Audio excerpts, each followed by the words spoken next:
जय श्री राधे राधे। आप सभी को मेरा राधे राधे। मैं आप सभी को आज कुछ एक नए विषय पर चर्चा करने के लिए आया हूँ। और आज का मेरा जो विषय है वो हवन करने के लिए हमें अग्निवास की आवश्यकता होती है। तो हमारा ये विषय रहेगा। तो सबसे पहले हम इस विषय पर चर्चा ये करते हैं कि हम जब कभी भी अपने जीवन में अच्छा सुंदर कार्य हम करते हैं या मान लीजिए हवन करते हैं, अपने शुभ कार्य सिद्धि हेतु कोई भी हमें कार्य करना होता है, घर प्रवेश करना होता है या हवन इत्यादि हम जब भी अपने घर में करते हैं तो हमें एक सुंदर मुहूर्त की आवश्यकता होती है। और सुंदर मुहूर्त जब हमें प्राप्त हो जाता है तो उस सुंदर मुहूर्त के अंतर हमें ये और देखना होता है कि हम जिस दिन हवन कर रहे हैं उस दिन हवन वाले दिन हमारी जो अग्नि का वास जो हमारे शास्त्रों में बताया गया है, तो उस अग्नि का वास पृथ्वी पर है या नहीं। अगर हमारा अग्निवास उस सुंदर मुहूर्त में पृथ्वी पर अग्निवास है तो हमें उस हवन करने का शुभ फल प्राप्त होगा। हमारे जो भी कार्य सिद्धि हेतु हम हवन कर रहे हैं वह सारे हमारे हवन करने से कार्य सिद्ध हो जाएंगे। और यदि उस दिन हवन हम कर रहे हैं और अग्निवास हमारा यदि पृथ्वी पर नहीं है तो हमें हवन करने के बाद भी हमें उस फल की कोई भी शुभ प्राप्ति नहीं हो पाएगी, हमारे कार्य नहीं सिद्ध हो पाएंगे। तो वैसे तो हमारे यहाँ अग्निवास पृथ्वी पर, पाताल में और आपका क्या बोलते हैं स्वर्ग में 3 जगह अग्नि का वास बताया गया है। तो हमें अग्निवास पहले ये देखना है जिस दिन हम कर रहे हैं तो अग्निवास पृथ्वी पर है या नहीं। तो इसके लिए हमें कुछ चीज़ों की आवश्यकता होती है जो कि मैं आप लोगों को वो आज बता रहा हूँ। और हो सकता है कि ये आप सभी मतलब ब्राह्मण लोगों को तो आवश्यकता पड़ती रहती है, तो वो तो इस हवन करने वाली विधि को या दिन निकालने वाला जो है इस प्रोसेस को वो बहुत अच्छे से जानते हैं। लेकिन गृहस्थ जो होते हैं उन लोगों को ये पता नहीं होता कि अग्निवास हम कैसे निकालें। जिस दिन हमें करना है उस दिन पृथ्वी अग्नि पर है या नहीं, पृथ्वी पर अग्नि है या नहीं। तो उसका बहुत सीधा सीधा सरल मैं आप लोगों को समझाने का प्रयास कर रहा हूं। बहुत सीधा सीधा मैं आपको समझाऊंगा। तो थोड़ा सा आपको ध्यान देना है कि इसमें लिखा हुआ है, आप पंचांग में देख रहे हैं, हवनादि कृत्य अग्निवास। यानी कि मान लीजिए हमको यहाँ देखना है, ये मैंने इसे पहले से आप लोगों के लिए तैयार करके रखा था, आप इसे देखिए। इसमें लिखा हुआ है जिस दिन हवन करें उस दिन की तिथि को देखो। यानी कि मान के चलिए जैसे कि हम यहाँ आप ये देख रहे हैं, इसमें मान लीजिए हम ये सप्तमी यानी सप्तमी ये तिथि है, लिखा हुआ है आगे, ये आप देख रहे हैं तिथि।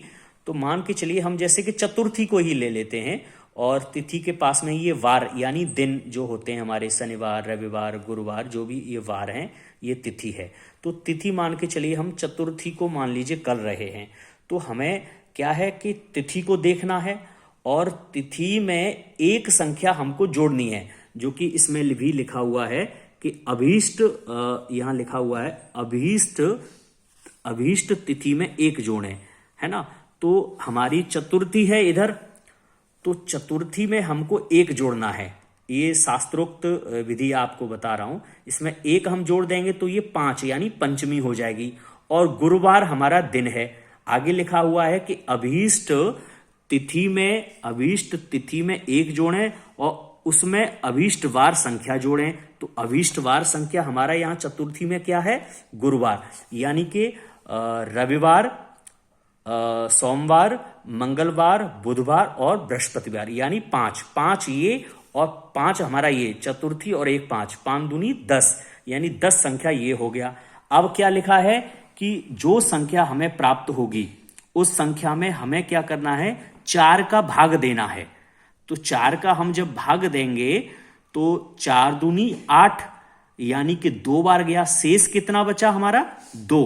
तो यहां लिखा है कि शेष यदि 3 बचे, 3 और 0 रहे तो अग्निवास पृथ्वी पर, है ना। तो उस दिन हम जो भी कार्य करेंगे वो हमारा सिद्ध हो जाएगा। और यदि 1 रहे या 2 रहे तो स्वर्ग में और पाताल में अग्निवास रहेगा। ये हमको सीधा सीधा समझना है। तो इस प्रकार से जैसे यहां भी हमने दे रखा है, यहां भी आप सरल सीधी सी भाषा में, जिस दिन हवन करें उस दिन की तिथि को देखो। पहले हमने मान लीजिए कोई एक तिथि ले ली, मान लीजिए तृतीया हमने तिथि ले ली, तो उसके बाद फिर उसमें एक संख्या जोड़ लो। तृतीया में जब हम एक संख्या जोड़ देंगे, कि मान के चलिए हमने यहाँ पे तृतीया ले ली, तृतीया और प्लस फिर हमारा एक हमने जोड़ दिया यहाँ पे, तो ये कितना हो गया हमारा, ये 4 हो गई।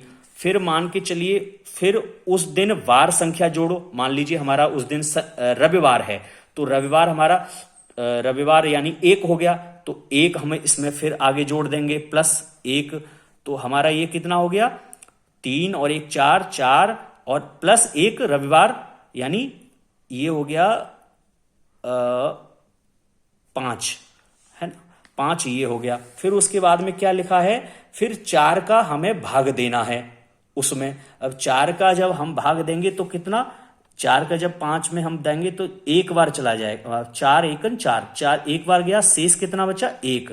तो यहां लिख रहा है कि शेष जो आए, मान लो 3 और 0 आए तो पृथ्वी पर वास अग्नि का रहेगा। उस दिन हवन करने में हमको सफलता मिलती है। यदि 0 और 3 आए तो पृथ्वी पर वास, और उस दिन हम हवन करेंगे तो सफलता प्राप्त होगी। और यदि 1 और 2 आए तो स्वर्ग और पाताल में, उस दिन हवन करने से फल की प्राप्ति नहीं होती। तो हमारा कितना आया 1, यानी कि हमें हमारा उस दिन अग्निवास जो है वो पाताल में और स्वर्ग में है, पृथ्वी पर नहीं है। अब मान लीजिए हम किसी और तिथि को ले लेते हैं। अब जैसे कि मान लीजिए हमने ले ली अष्टमी ले ली, एक उदाहरण के तौर पे हमने अष्टमी ले ली। अष्टमी में फिर हमने 1 जोड़ दिया यहां, तो यहां हो गया 9 हमारा। फिर मान लीजिए हमने शनिवार दिन ले लिया, तो शनिवार हमारा रविवार, चंद्रवार, मंगलवार, बुधवार, बृहस्पतिवार, शुक्रवार और शनिवार, 7 नंबर, यानी 7 ये, तो 9 और 7 कितना हो गया हमारा, ये हो गया 16 हो गया। तो यहां अब हमें 4 का भाग देना है यहाँ पे, तो 4 का जब हम भाग दे देंगे तो 4 चौक 16, यानी 4 बार गया, है ना। तो 4 बार जब हमारा गया तो शेष हमारा कितना बचा यहाँ 0। तो अब 0 आ गया, तो इसका मतलब हमारा अष्टमी तिथि वाले दिन, शनिवार जिस दिन हमारा है, ये अष्टमी हमारी तिथि हो गई, और ये हमारा शनिवार दिन हो गया 9वां जो हमने दिना था। तो इस दिन हमारा 0 शेष प्राप्त हुआ। तो यानी कि शेष जो आए, मान लो 3 और 0 आए तो हमारा पृथ्वी पर, तो हमारा ये पृथ्वी पर अग्निवास है। इस दिन हम हवन करेंगे तो हमारे जो भी हम कार्य हेतु हवन कर रहे हैं वह हमारा हवन पूर्ण हो जाएगा, उससे हमारे सारे कार्य सिद्ध हो जाएंगे, क्योंकि अग्निवास पृथ्वी पर है, हमारे सारे देवी देवता तृप्त हो जाएंगे। तो ये मैंने आपको बहुत सुंदर हवन करने के लिए अग्निवास का जो नियम है, जो सूत्र है, बहुत सीधी सीधी भाषा में मैंने आप लोगों को समझाने का प्रयास किया है।